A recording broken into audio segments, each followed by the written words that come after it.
If you feel stuck, if something in you whispered, "Watch this," that was not random. There's a moment, quiet but unmistakable, when you don't know why you're drawn to something, but your body does. It leans in, your chest softens, your breath pauses. It's not the algorithm, it's not the title, it's something far more ancient. It's your higher self, nudging, whispering, "This is for you." And you know, deep down, that you didn't click by accident. You were guided, called, even by something you can't name, but that feels closer than your own skin. We often ask the universe for signs. We beg for proof, for confirmation, for a hand on our shoulder saying, "Yes, this way." But here's the paradox. Those signs rarely look the way we expect. They're not always grand or glowing. Often they're subtle, quiet, a shift in energy, a sudden tear, a chill on your spine when a truth lands. We ask for a sign and miss it because we're looking with our eyes instead of our resonance. But the deepest truth, you are not meant to find the sign. You are meant to become it. Neville Goddard said, "Assume the feeling of the wish fulfilled." It's not about waiting for the world to show you something. It's about becoming the world that already has it. Becoming the energy of what you seek. Not someday, not after, now. This video may be your moment of assumption. Not because of the words I'm speaking, but because something in you has already decided. It's time. You've waited long enough. You've doubted, hesitated, looked outside yourself. But now, something inside is waking up. You can feel it. A soft, sacred remembrance. The recognition that what you've been searching for might not be out there. It might be you. Joe Dispenza reminds us, the brain doesn't know the difference between what's imagined and what's real. Your nervous system responds to what you feel, not what you see. So when you feel something stir, when a message resonates not just in your mind but in your chest, your skin, your breath, that is guidance. That is vibrational alignment. That is your future self, already living the truth you're just now remembering. So if something in this feels familiar, if it feels like coming home, stay. Let it settle. Let it speak. And if by the end your insight expanded, your heart softened, or your truth felt more vivid, consider subscribing, liking, or leaving a comment. Not for me, but because that simple act may ripple into someone else's life. And just maybe, you are the sign they've been waiting for. There's a quiet ache that forms when we've been asking and waiting, over and over again. You wake up hoping that maybe today, the universe will send a sign. Maybe this time, you'll hear something, see something, feel something that makes it all make sense. And yet, nothing. Just more silence, more fog, more questioning. What you might not realize is that this constant hunger for a sign can carry the very frequency that pushes clarity away, because underneath the asking is fear, a vibration of lack. Wanting isn't the problem. Wanting is human. But when desire becomes desperation, when needing a sign becomes needing proof that you're not lost, not abandoned, not invisible, something in your frequency starts to collapse. Your heart starts to broadcast static. You no longer send out the signal of someone ready to receive. You send out the echo of someone trying to survive. That vibration isn't wrong, but it isn't coherent. It's like trying to tune into a radio station while spinning the dial with trembling hands. The message might be there, but you can't hear it through the noise. Joe Dispenza describes this as electromagnetic incoherence. When your heart and brain aren't in sync, your field becomes dissonant. Think about it. How can guidance flow when your system is flooded with fear, urgency, self-doubt? Your nervous system, your thoughts, your breath, they become tangled. You may be asking for a sign with your words, but your energy is shouting, "I don't believe it's coming." And the universe always mirrors your belief. Sometimes needing a sign is a beautiful doorway. It cracks you open. It brings you to your knees. But from that place, the real shift begins. Not when the sign arrives, but when you no longer need it to feel aligned. When you stop chasing the light outside and realize your own presence, your own breath, your own awareness was the beacon all along. So if you've been asking, searching, begging for something to show you the way, maybe this is it. Not because it answers the question, but because it helps you ask a better one. Not, where is my sign? But, what am I vibrating that makes me feel so far from trust? Let the answer come not from your mind, but from that deeper place, where all things begin. There's a silence that doesn't heal, a calm that isn't peace, but numbness. You've seen it, or maybe you've lived it. The soft smile, the kind words, the everything happens for a reason that hides a storm beneath. In the pursuit of light, many have been taught to fear their own darkness, to bury their grief beneath affirmations, to disguise their rage as detachment, to wear stillness like armor, not as presence, but as protection. This is the shadow side of what we call high vibration, a subtle pressure to always be centered, always be grateful, always be love and light, even when inside something is cracking. When pain knocks, we say, I'm fine. When tears threaten, we say, it's all good. But the body knows. The body keeps every emotion we refuse to feel. And the soul waits patiently for the moment we stop pretending. Spiritual bypassing is not failure, it's survival. It's what many of us learned in order to cope when the truth felt too big, too loud, too unmanageable. But just because something feels safe doesn't mean it's true. And just because something sounds spiritual doesn't mean it's aligned. You can meditate every morning, journal your intentions, speak in mantras, and still feel lost, still attract chaos, still wonder why everything looks right on the outside but feels so misaligned within. Greg Braden speaks of coherence, not as silence, but as harmony between your emotions, your thoughts, your intentions. Real alignment doesn't come from suppressing what hurts. It comes from integrating it, from holding grief in one hand and gratitude in the other, from allowing your anger to speak, not to destroy, but to reveal where love was never allowed to grow. There was a woman who followed every step of the path: vision boards, clean eating, chakra healing. She smiled through it all, but her life kept unraveling, not because she wasn't spiritual enough, but because she had buried a decade of ungrieved loss beneath her rituals. Only when she finally let herself break, fall apart, without grace or control, did her life begin to change. Not because she found a higher frequency, but because she stopped faking one. True peace is not the absence of emotion. It's the space where all emotions are welcome. The false calm may look serene, but it is brittle. The real calm, the one born from truth, is unshakable. And sometimes, the most spiritual thing you can do is to finally, fully feel. Time has a strange way of stretching itself when you're waiting for something to change. You do the inner work, you set the intention, you hold the vision, and still, nothing moves. Days become weeks, weeks become months, and you begin to wonder, am I doing something wrong? Why isn't it happening? Why do my prayers echo back in silence? But what if the delay isn't denial? What if it's reflection, not punishment, but precision? The universe doesn't withhold to test you. It mirrors you to reveal you. Every delay, every pause, every unexpected turn may be showing you something you haven't fully seen in yourself yet. A hidden doubt, a quiet fear, an old belief still humming beneath your conscious desire. The mirror doesn't lie, it just reflects. And sometimes what you see is not what you thought you were projecting. In the quantum field, coherence is everything. You may be asking for abundance, but if your energy is still vibrating in unworthiness, the signal gets distorted. You may be visualizing love, but if your nervous system has never known safe connection, the vibration becomes hesitant. What you think you're asking for is filtered through what you actually believe is possible. The field responds not to your words, but to your resonance.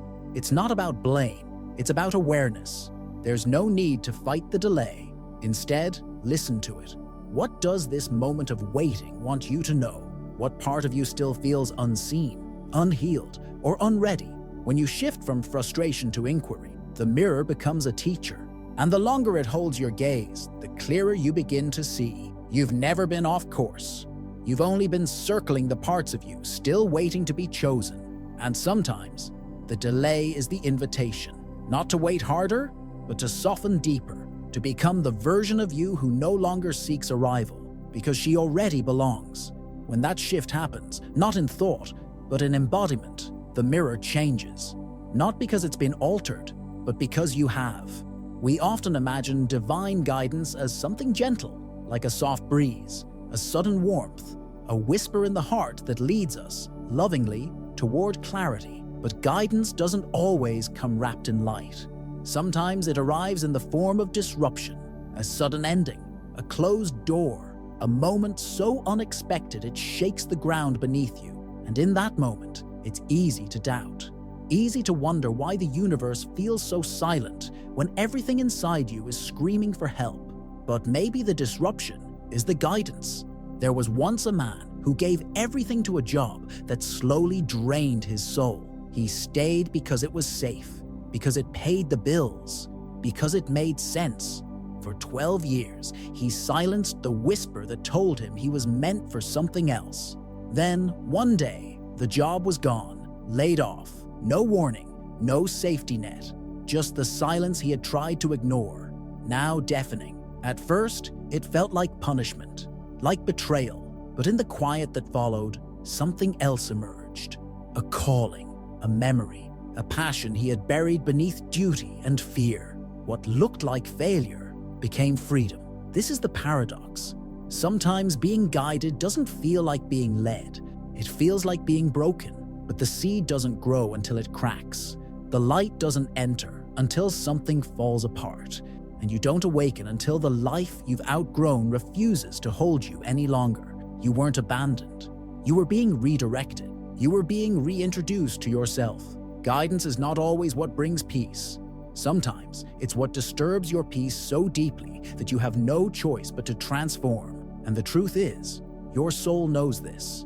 It knew what had to fall away. It knew what you were afraid to leave behind. It knew the path your mind couldn't yet accept. And in that knowing, it moved. So if your life feels unsettled, if things are being taken, shifted, turned upside down, maybe you're not lost. Maybe you're being rerouted, not by force, but by love too deep to leave you where you were. The kind of love that doesn't just soothe, but awakens. The kind of guidance that doesn't ask for your permission, but offers you your truth. We often speak of intuition as a mystical force, something that flows through us from a higher realm. But what if the very instrument we use to receive that guidance is physical? What if your ability to sense the divine doesn't just come from silence or stillness, but from your biology? Your nervous system is not just a mechanism for survival, it's a portal, a bridge, a spiritual antenna tuned to the frequencies of the field. And when that system is dysregulated, so is your ability to listen. So many of us grew up learning that safety meant silence, that to be calm was to be in control, that emotions were dangerous and stillness was the goal.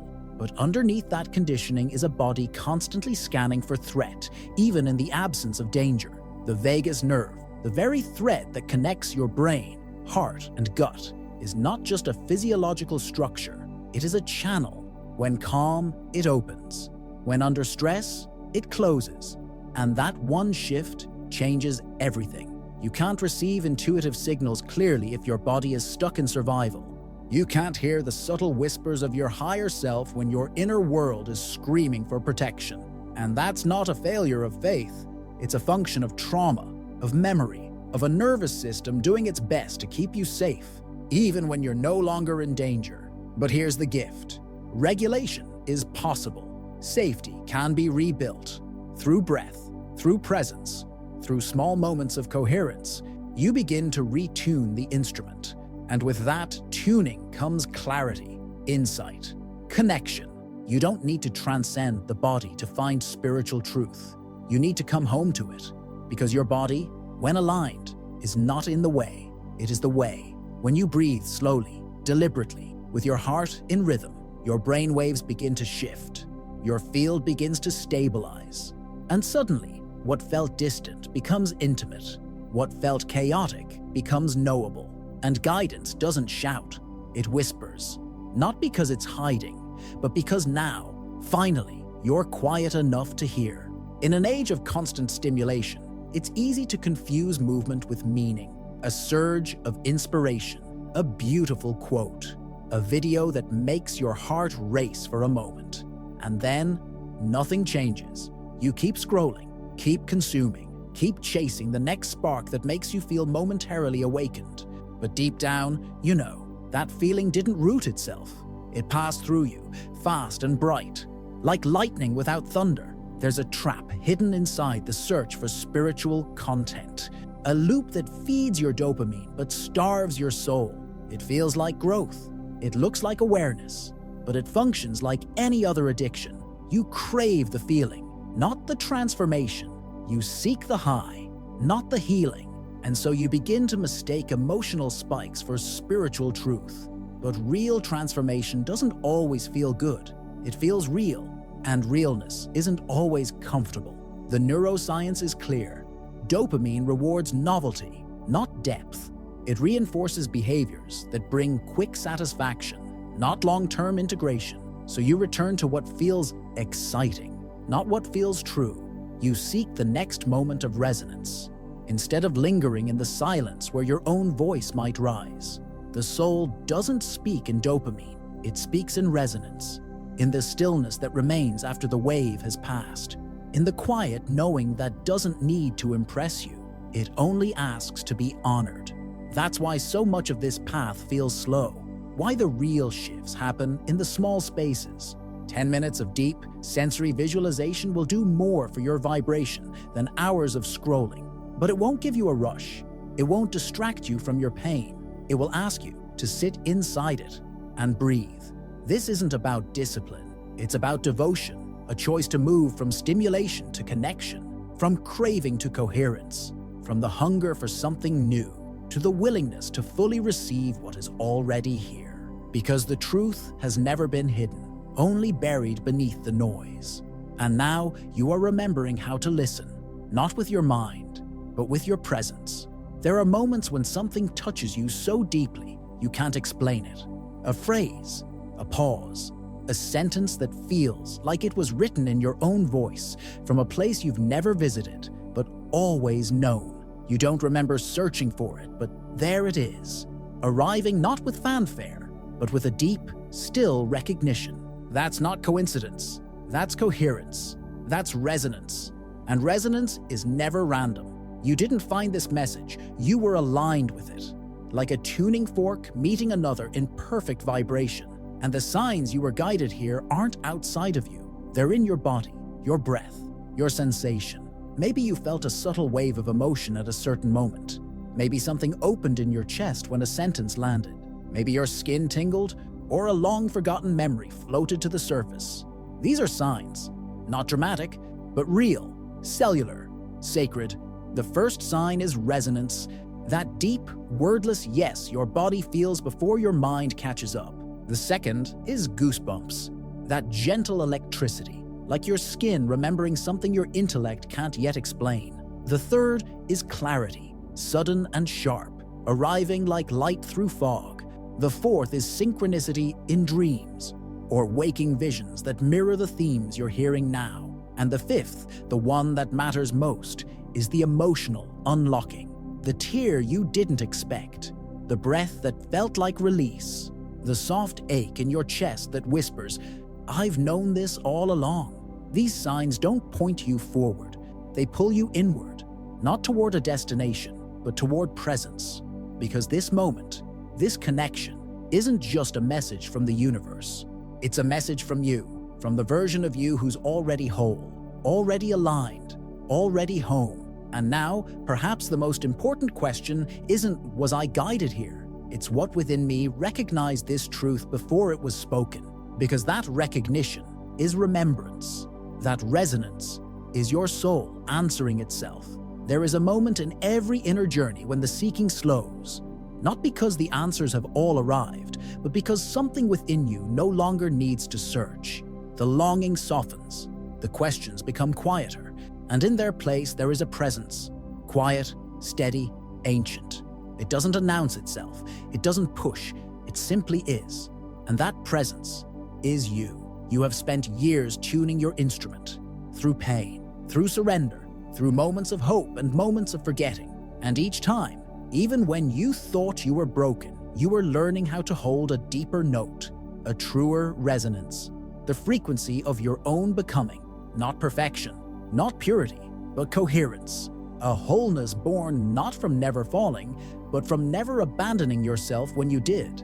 Bruce Lipton reminds us that your biology does not dictate your destiny. Your genes are not the script, they are the keyboard, and your perception, your emotion, your belief is the song. What you believe, deeply, repeatedly, emotionally, becomes your vibration, and your vibration becomes your reality, not through magic, through resonance, through physics, through truth. There's a story Neville Goddard once shared. A woman, longing for partnership, began to imagine herself wearing a wedding ring, not to attract love, but to embody it. She didn't wait for someone to choose her. She chose herself. She shifted her identity, not with effort, but with embodiment, and the outer world rearranged itself to match the signal she had already begun to live. That is not a fairy tale.